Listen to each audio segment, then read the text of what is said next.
Ayanna Pressley has reintroduced H.R. 40 to quote unquote study reparations for Black American descendants of slaves. However, this bill won't go anywhere. Let's talk about it.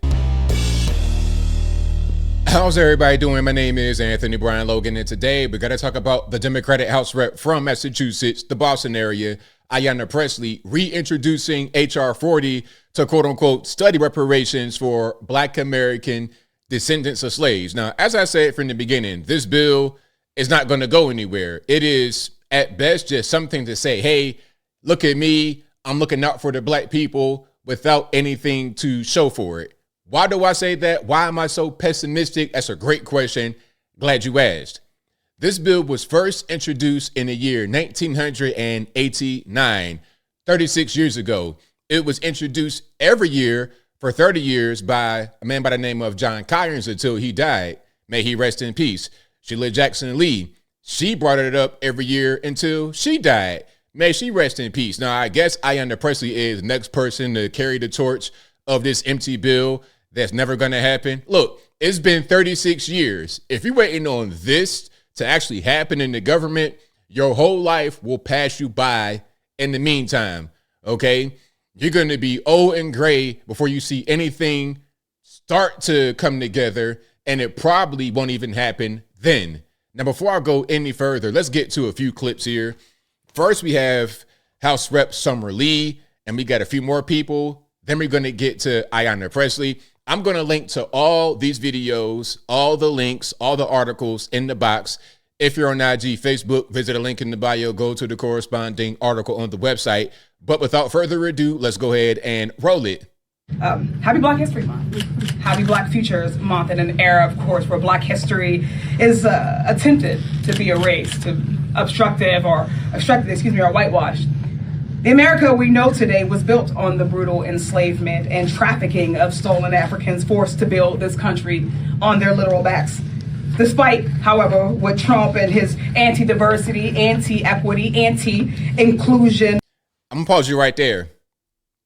Diversity at this point in 2025 has nothing to do with y'all. Not really, unless you're gay or something like this. Really, it's about anyone who is not a straight white male. So you can have a gay white male, he's diverse as you are. The word diverse is not for Black people anymore. I want y'all to understand that very clearly, but I digress. Cronies want you to believe this is American history. Its impact is the American status quo. It's unjust and it is wrong. No matter what anybody says, the history of America is the history of America. Right. And acknowledging that history is not a threat to the present. Would argue that ignoring that history, however, is a threat right. to our future. Ain't nobody trying to get rid of Black History Month. Ain't nobody trying to get rid of Black history. Ain't nobody trying to whitewash it or sanitize it or nothing like that. Beyond maybe you guys up there in the front. But we're talking about having workplace celebrations for Black History Month. Do you really want to get that PowerPoint presentation from Barb over at HR? Do you really want to go through those training sessions with some woke white guy telling you how being Black is beautiful? Do you really want to hear that at your job? I wouldn't if I were y'all, but y'all let me know in the comments. No matter how many attempts they make to whitewash this history, the blood of our enslaved Africans ancestors can't be erased from this land. We must acknowledge that. We must acknowledge that the systemic racism that has denied Black folks the ability to thrive and to survive in this nation to this very day. We see it and we feel it every day because the barriers put up in place by our own government. What barriers are these? Like right now, 2025, what barriers are you speaking about? Because of redlining, because of predatory lending, because of inequitable funding schemes for our schools. Redlining and predatory lending are opposites. Redlining was, okay, you living in this neighborhood, we're going to draw a red line around your neighborhood because you guys can't really pay loans back. Predatory lending is when you go into those neighborhoods knowing they can't pay the money back and you give them money. See, that right there, that's opposite things. If you want redlining to not be a thing, you can't really have a problem with predatory lending. If you don't want to have predatory lending, then you got to have redlining. The new redlining is your credit score, and that is an accurate predictor within a certain bit of how you're going to be able to pay your credit back. Are very real. Our government, no matter who is in power, has an obligation to right these wrongs, to provide reparations for descendants of enslaved Africans, to eliminate the racial wealth gap, to uplift the Black community. White supremacy is rampant in this country. Just look at the current administration and our own legislative body. They have contributed to the social and economic harms, to racial terror Black folks have experienced in this country. Now, more than ever, we must acknowledge and repair those harms. HR 40 is one tool that brings us closer to righting those wrongs. And if we're truly going to address the racial and economic injustices rooted in this country, we must start here. I urge my colleagues, not just here, but throughout this body, to pass, to support HR 40, to support and pass reparations. All right, there we go. Let's keep on to the next one. I think that was Summer Lee. Now we're going to go to Yvette Clarke. I can think of no better time to bring forward this legislation than now, a time when we are seeing the erosion of our fundamental rights and freedoms. In just the past few years, we have seen the conservative supermajority on the Supreme Court roll back decades of precedent, such as and race-conscious college admission. We have seen a persistent and coordinated assault on our right to vote and efforts to dismantle the Voting Rights Act of. I don't understand. Like, in a place like Georgia, for example, where you may say that they have rolled back Black folks' right to vote or people's right to vote, you have record voter turnout. So what you're saying does not line up with reality. 1965, one of the most effective pieces of civil rights legislation ever enacted in the United States. We have seen efforts to distort our nation's history and erase Black history in our schools. We have seen efforts to strip away the tools of economic opportunity that allowed people to get ahead and build generational wealth. And in just a few weeks of this administration, we have seen President Trump unleash a tidal wave of executive orders to demonize and roll back diversity policies in the federal government while turning over our federal agencies to a corrupt and unaccountable billionaire. So I guess that's Elon Musk. So I guess they think that Elon Musk could do whatever he wants to do. There's nobody else in government, nobody else in power, no checks, no balances. It's just Elon running roughshod. That's what they want to say right now. Okay. We owe it to the communities that we serve, not only to stand in the breach against hate and bigotry from this administration, but to also put forward real solutions. All righty. So let's keep on going here. This is Bonnie Watson Coleman. All right. Says Elon and Trump are scared of Black excellence. You know, from school boards to the White House, Trump and his lackeys are on a mission to erase the contributions of Black Americans, including the unpaid Black labor upon which our country was built. We won't allow this history to be erased, because when Black history is erased, when the value of the contributions of Black Americans is dismissed, it's that much easier to dismiss the value of Black lives. Black excellence scares Donald Trump, it scares Stephen Miller, and it scares Elon Musk. Because you know what? Deep down, they recognize their own mediocrity. And so they're doing everything they can to entrench the racial wealth gap. Where's the men? Where's the men at? You got one guy right here, ain't gonna say nothing. Where's the men at? Okay, this right here, these are the leaders of the Black community. And that's why we have a problem in this country. And that's why it won't get better anytime soon, as long as these are the people that are out in the front. They refuse to recognize that when Black America succeeds, we all succeed.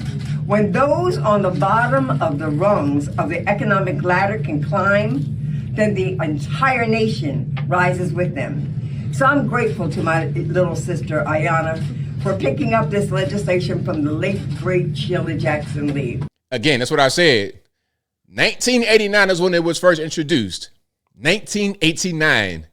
I was 5 years old. I'm 40 years old right now. I told you how long it was. All right, let's keep on going here. Let's keep on. Oh, we got a guy. We have one guy. Let's see if he has any kind of, strength or masculinity to him. Let's watch. Also proud to be from Illinois, which houses Evanston, Illinois, where they've started the tangible effects of this reparations work, and they have gained tremendous steam. Now this conversation is taking place in New York State, Illinois, and California. As we speak right now, there are commissions in Palm Springs and Fulton County, Georgia, as well as in Amherst. Commissions. The whole thing about studying, if I didn't mention this, I know I've said it before, but the whole thing about, we're going to do a study. What is there to study? It's 2025. We know everything there is to know about slavery and the effects of it. Okay, so why are we studying still? It's like studying 1 + 1 = 2 for 40 years. Why? We know what the answer to the actual equation is. Massachusetts, this is a nationwide program and it is gaining steam. This is happening nationwide. And why do I support HR 40? It's healing. When the truth comes out about the nation, it heals. When there's reparation, when there's been repair for the atrocities of slaveries and all of the ills that happened, this is the solution. And so I'm not here to fix the blame. We didn't create the history. I'm here to fix the problem. All righty. So that's one guy. Now we got Ayanna Pressley, star of the show. All right, good afternoon, and thank you everyone for braving the inclement weather as we gather to take an essential step forward in the long and ongoing fight for justice, accountability, and healing for Black America. Today, I'm deeply honored to reintroduce HR 40, historic legislation to establish a federal commission to examine the lasting legacy of slavery, to develop reparations proposals for descendants of enslaved Africans. It is an honor to inherit the privilege of carrying this forward. Really, Ayanna, you gonna start crying? Really? Is that what we're gonna do? Crocodile tears at best. Come on, Ayanna. Let's be serious. You're gonna be right here every year until you get to be gray and old, and nothing will have changed. Nothing will have changed. I'm finished. I will leave all those clips in the box. But as I close, I want to say this. Shout out to everybody who is trying to fight for this. I mean, really, listen, if you want to fight for reparations, you want to study it, okay, that's your business. Everybody has their own hobbies, I suppose. But look, we're in America. We're in the best country on earth. There's no restrictions upon you really making money beyond legal stuff that everybody got to follow. I'm out here getting money. A lot of my Black guys, we've been getting money for a long time. We're not worried about trying to get money. It's just, we're here and we're going to take advantage of where we are. This is our birthright. We're American, Black American. We're born here. We're raised here. This is our country. Our parents, our great-grandparents, everybody's from here. At least mine are. So it's my birthright. I'm going to take advantage of it. I'm living a good life. And if you're worried about that, if you're waiting on that, like I said, your whole life will pass you by. And I think I'll leave that right there for now. And what say you? What's your take on this whole situation with reparations? You think it's going to happen? It's not going to happen? What do you think the results of the study will be? We've been studying for the past 200 years almost. What more is there to study? Whatever your thoughts are, let me know in the comments below. You guys know where I'm at. I am 100% pessimistic. This won't go anywhere, and it's pretty obvious. I mean, at a certain point, I'm not even really saying anything that's that profound. You can see it. Usually, when the government wants to do something and they propose it, it's done. Not 36 years later, you're still trying to get the same thing done. Whatever your thoughts are, please let me know in the comments below. And that is all I got to say for this video. If you like what you heard, please comment, rate, share, and subscribe. Peace.